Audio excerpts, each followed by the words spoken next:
For thousands of years, every morning and evening, Jewish people have prayed these well-known words as a way of expressing their devotion to God. They're called the Shema. Hear, O Israel, the Lord is our God, the Lord is one. And as for you, you shall love the Lord your God with all of your heart, with all of your soul, and with all of your strength. We're going to look at the word soul. The Hebrew word is nephesh. It occurs over 700 times in the Old Testament. The common English translation of this word is soul, and that's kind of unfortunate. Here's why. The English word soul comes with lots of baggage from ancient Greek philosophy. It's the idea that the soul is a non-physical, immortal essence of a person that's contained or trapped in their body to be released at death. It's a ghost in the machine kind of idea. This notion is totally foreign to the Bible. It's not at all what nephesh means in biblical Hebrew. The most basic meaning of nephesh is throat. Like when the Israelites are wandering in the wilderness, they're hungry and thirsty, and they say to God, "We miss the cucumbers and melons we had in Egypt. Now our nephesh has dried up." Or when Joseph was hauled off into slavery in Egypt, his nephesh was put into iron shackles.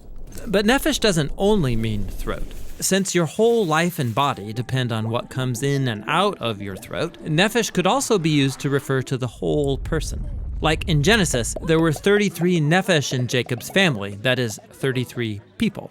In the Torah, a murderer is called a nephesh slayer, and a kidnapper is called a nephesh thief. On the first pages of the Bible, both humans and animals are called a living nephesh, and if the life breath has left a human or animal, the nephesh remains. It's just called a dead nephesh, that is, a corpse. So, in the Bible, people don't have a nephesh, rather, they are a nephesh, a living, breathing, physical being. Now that might surprise you because most people assume the Bible says the soul is what survives apart from the body after death. And while the biblical authors do have a concept of people existing after death, waiting for their resurrection, they rarely talk about it. And when they do, they don't use the word nephesh. So even though nephesh is often translated as soul, the Hebrew word really refers to the whole human as a living physical organism. In fact, this is why biblical people can often use this word to refer to themselves, and it gets translated me or I. Like in Psalm 119, most translations read, "Let me live that I may praise you."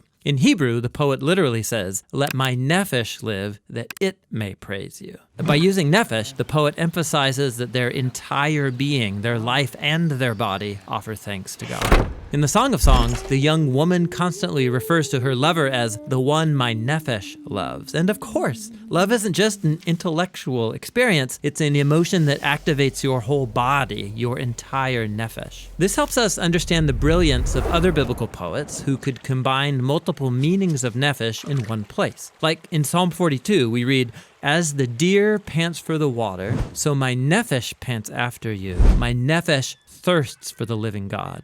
So on a physical level, your throat can be thirsty, like a deer's, but then that physical thirst can become a metaphor for how your whole physical being longs to know and be known by your Creator. Which brings us all the way back to the Shema. To love God with all of your nephesh means to devote your whole physical existence to your Creator, the one who granted us these amazing bodies in the first place. It's about offering your entire being with all of its capabilities and limitations in the effort to love God and to love your neighbor as yourself. And that's the Hebrew word for soul.